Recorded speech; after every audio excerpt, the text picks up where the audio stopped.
소재 확보에 비상이 걸린 삼성전자의 이재용 부회장은 이르면 내일 직접 일본을 방문할 것으로 알려졌습니다.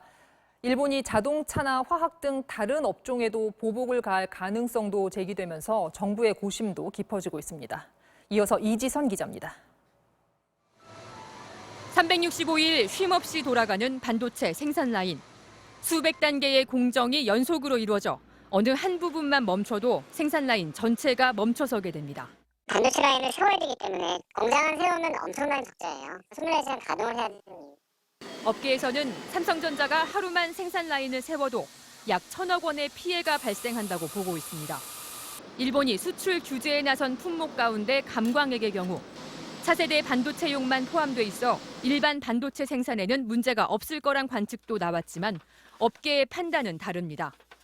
일본 경제산업성의 제재 품목표를 보면 차세대 반도체에 쓰이는 극자외선용 감광액 외에도 일반 반도체용인 포지티브형 감광액까지 제재 대상으로 망라돼 생산 차질은 불가피하다는 겁니다.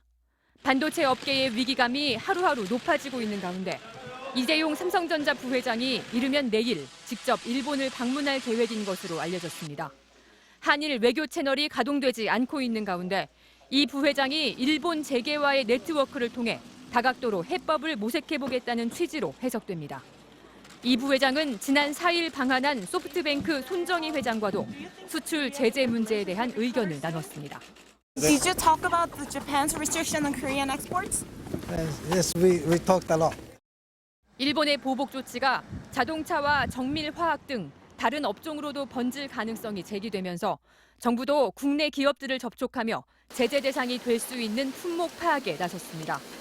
산업부 관계자는 지난 1월부터 일본 의존도가 높은 100대 품목을 추려왔다며 특히 화학 소재 분야의 국산화율이 낮아 대비가 필요하다고 밝혔습니다.